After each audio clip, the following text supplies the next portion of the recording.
So last year you released your third album, Atoms Aligned, Coming Undone. So now that some time passed by, how do you feel about this album? Yeah, I have usually in the past with my two previous records, I kind of had a small tendency to reject them for a little while after I released them. Like, I think when you work on an album so much, it's just, it can be overwhelming, and when you're finished with it, you just need to like leave it alone for a while. And I think it's kind of normal. A lot of artists seem to kind of like hate their own work for a little while. But with Atoms Aligned Coming Undone, I must admit that I'm still quite happy about the record. I'm still really proud of it. I think it really showed like a next step for me as a band, and yeah, I don't really listen to my own music anyways, but I can still, like when I'm rehearsing for shows or something and I'm kind of forced to listen to the tracks, I still enjoy them. So I guess yeah, I'm still really proud of the record.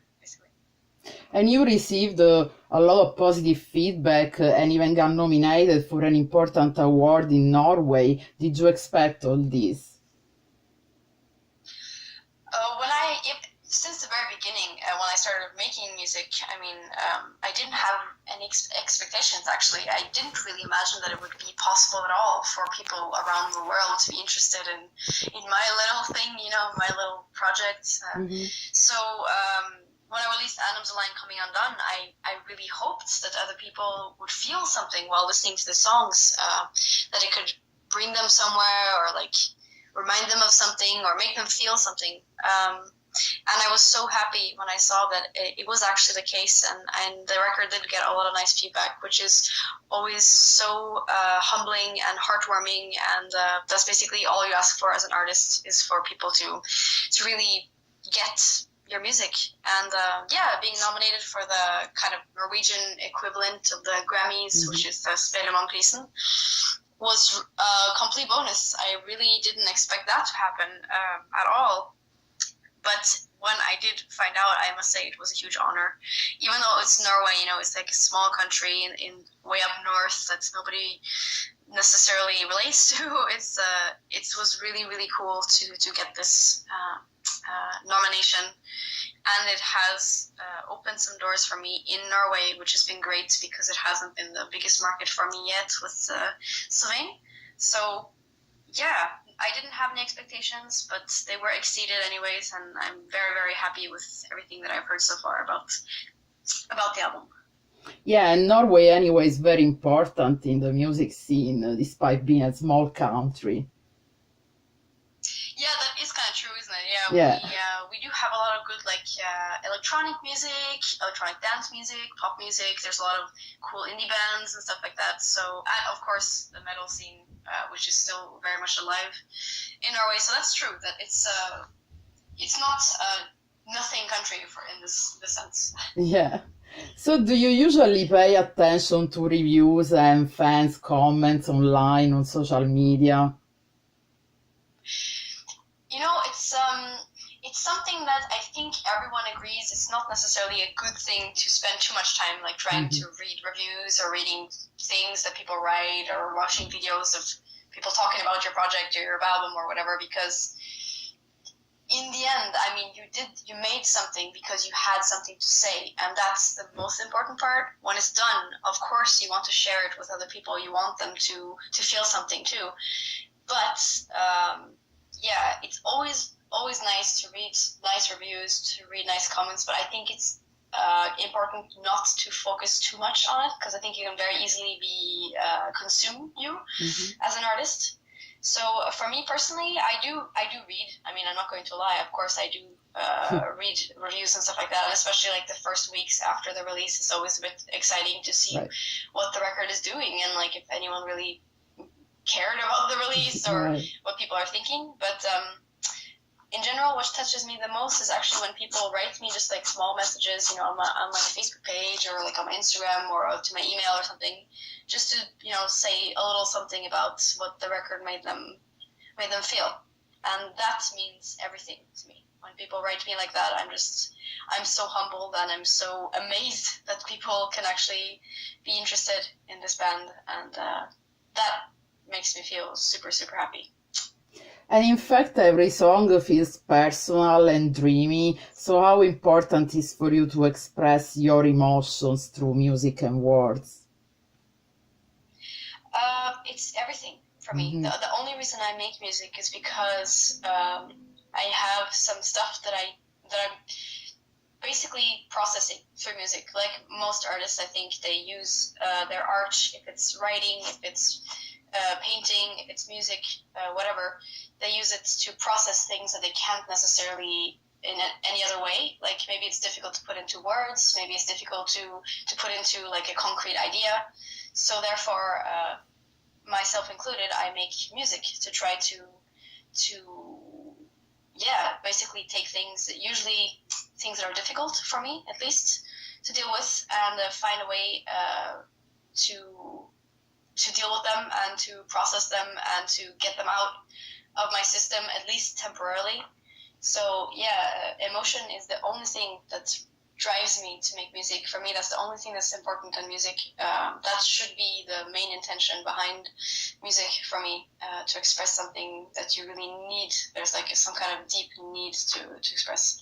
So for the words, the lyrics, I try my best, but because it's often things that are a little bit kind of awkward or a little bit difficult to speak about, it's not always easy to make the words fit what you want to say. And because words can be interpreted in so many ways, I guess it can be misunderstood too. But emotion is everything, basically.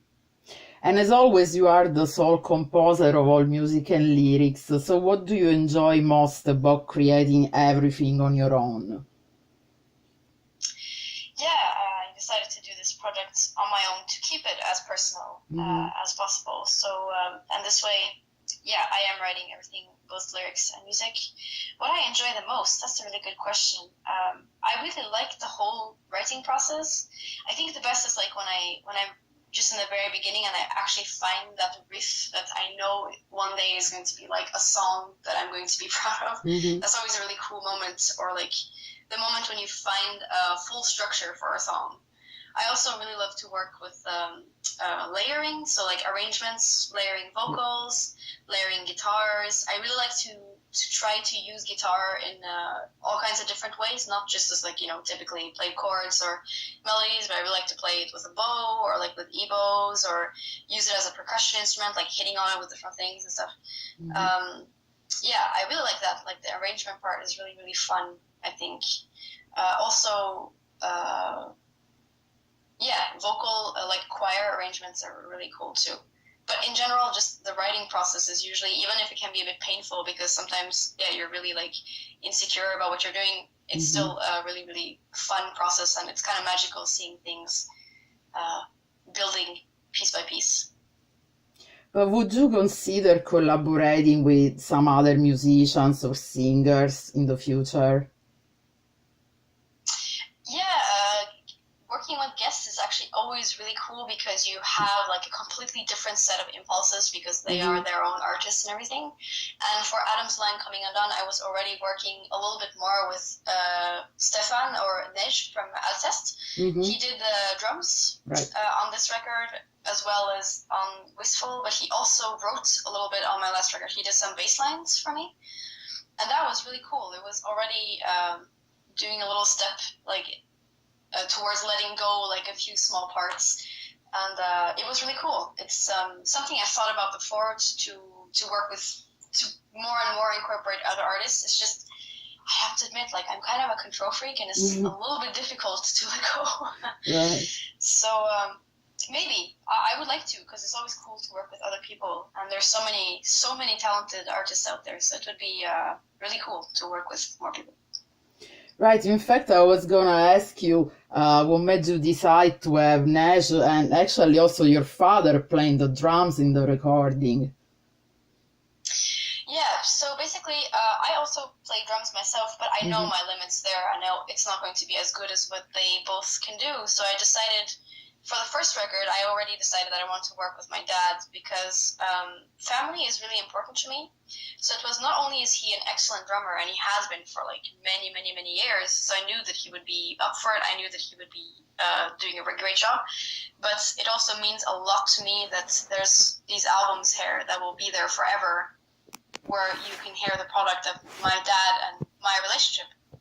So right away, I knew that I wanted to ask my dad to be a part of it. He was really excited to be a part of it, so it was really, really cool. And then later on, after I got to know Nej, he also expressed that he would like to be a part of the record that I was working on at the time, which was Wistful.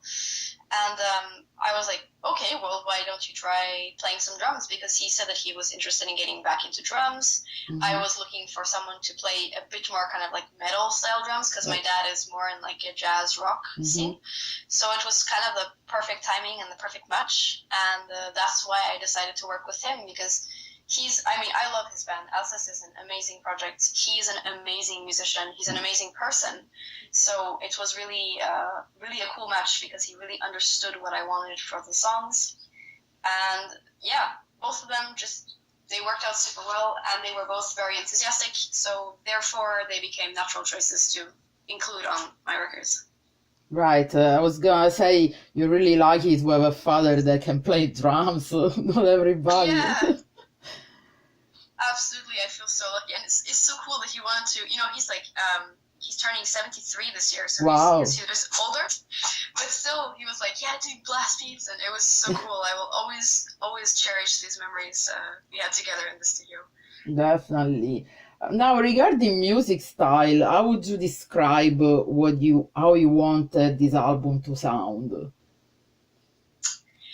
Yeah, I'm not the best at like describing a style, but sound-wise, I can say that I was going for something that was kind of the natural development from my second record, Wistful. Yeah. So something that still was focusing between dualities, between like the harsh and heavy and dark side versus the kind of melodic, atmospheric light side. And I wanted to take those two sides and push them even further and even more against each other for Adam's Line Coming Undone.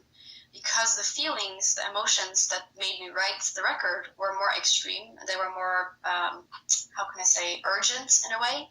I felt like the music needed to be a little bit more extreme as well, pushing the limits a little bit more. So including like even more like ambience on the record, but also more heavy parts and more harsh parts. So that's kind of what I envisioned for Adams. I really wanted to explore things a little bit further, go further into kind of like the Sylvaine concepts, and then also for the actual sound, like the sound processing, the mixing and mastering and stuff, I wanted something that was a bit more organic, if I can say that in a way, a bit more organic, but also quite vast. So yeah, that's pretty much what I envisioned for this album. And you're often categorized as post-black metal in terms of style. Do you agree with this at this point? Like genres aren't really my thing, because I never really was a huge fan of categorizing bands. Right. Anyways, I mean, I see why people would do that, and it's not a problem at all. It's just for me, I'm not really into, like there's so many subgenres and whatever, and everything is mixing anyways, so I don't really see the huge point. So if people call me that, that's completely fine. I'm totally okay with that. I let them decide, actually. I don't like to try to guess the genre of my music. So that's totally fine with me. That sounds cool. Why not? But there's a lot more besides post-black metal, I think. Yeah, personally, I would say that there's impulses from everything from like complete classical music with like minimalism to complete black metal music. Like you have, I think maybe my music is more related to kind of an alternative style than to metal. I don't think I actually ever called my music metal. It's just that it was kind of taken in by the metal community, which is great because there's such a great community and such a great audience. But I agree with you. I think there's a lot of different impulses, and that's also what I try to do with my music, because I listen to like all kinds of different stuff, from like classical to rap to like metal to Dead Can Dance. So it's always cool to keep things open. Right. And what do you think of the current music scene, the industry? What do you find challenging or wish would be different? So one thing I think is really cool with music these days is something I mentioned in the previous answer, the fact that people are taking bigger risks in the sense of that I think they're mixing styles or genres, if you want to call it that. Things are really evolving, like sound-wise, and people are not afraid to incorporate things from completely different places, and that's really cool. It's quite a creative scene we have now for music, I think. At the same time, it's difficult to find new stuff to do because there's so much that's been done. So we do have a lot of bands that just try to do the same thing as others, like copying things, or which is, I guess, has been happening forever, and we all do somewhat copy something. But in terms of industry, I think the music industry now is in a place where it's taking more advantage of the artists than ever before. Mm-hmm. It's always been a problem in the music industry, and probably because musicians are not necessarily the most organized of people. They're not necessarily, they're not necessarily the best at standing up for themselves always. But now I think it's really, really shitty, basically, with all like the streaming platforms and everyone that wants to make money from music, but they just don't think that the artists should get anything for that, which I think is really weird. Mm-hmm. I don't like the fact that it's become such society in general is so focused on money and earning money, and money is like the almighty god, and it's no different in the music business, but that's really a problem when you're dealing with something that's so subjective and so abstract like art. So I have a bit of a problem with how it's developing. I'm not sure much can be done with it, but because, as I said, society in general is really riddled with this kind of mentality. But the music business in itself is quite harsh these days. Mm-hmm. The only good thing is that I guess the bands can do a lot themselves now because of internet and social media and everything. So that's a good thing. But it's definitely not easy to be a band, and definitely not easy to make it a living these days. Yeah, you can be more creative without having to obey some rules or that, but because you do things on your own, but you don't have a big budget to work. Exactly. Yeah. People are more creative now than, they can be, because you don't need that much to actually release stuff, or, that's both good and bad, I guess. But, it's a really difficult market because there's so many bands too. So, it's complicated, but still very interesting to be doing music at this time. I mean, it's important for fans to support the bands they like, buying merch, buying the albums, and all that. Absolutely, yeah. Going to shows, and I do that myself too. Like, if there's bands that I really, really like, I make sure to really try to support them, because we know firsthand how difficult it is to be doing music. Absolutely, yeah. And maybe it's too early, but are you already thinking about the next album? Yeah, I actually just earlier today, because it's going towards evening here in Europe, right. I was working on songs for the next one. I have 2 songs ready for the next album. I also am working on an EP, 2 songs there as well, which is going to be a split EP, and more information about that will be released soon. So I'm still working on music, still writing stuff. I'm very excited to see what the next record will be like, because for now I just have 2 tracks, so it's still a bit early to say in what direction it goes. But I try to stay busy. And do you have touring plans this year? Yeah, we're working behind the scenes to make something happen during the summer and also autumn. And then next year, for sure, we're going to be out on the road and probably doing like European tour and stuff like that. So we're basically working on it. For now, we just have a couple of small shows booked, but hopefully more will be announced shortly. Do you think you will go touring in North America at some point? I would absolutely love. I'm getting this question quite a lot, actually. Right. Almost, every other day or something, I have someone writing me saying, when do you come to like North Carolina, or like somewhere in North America? And it's super cool. I would absolutely love to. And especially like I'm actually born in California myself, so it would make total sense for me to to come back and do some shows over there. So really hoping that it will happen sometime soon. Okay. And when you think about the future of Sylvaine, is there something in particular that you would like to achieve? Oh, that's a really good question. I think there are like small, not small goals, but like smaller things that I would like, like some festivals that I would like to check off my bucket list, or like places I would like to tour, North America being one of them. But I think my absolute main goal and the thing I want to achieve with Sylvaine is right now to make a really good fourth album, because I have a feeling it's going to take me some time. But I just really want to make sure that the next record is like a step up from Adam's. That's my main goal, actually, just to keep making music that's worth listening to in this world where we have so many bands. Other than this, there's a whole bunch of touring related things that I would like. I would love to play in Asia. I would like to play in North America, go back to South America because there's such a great audience. But just mainly to make a good next album, I think.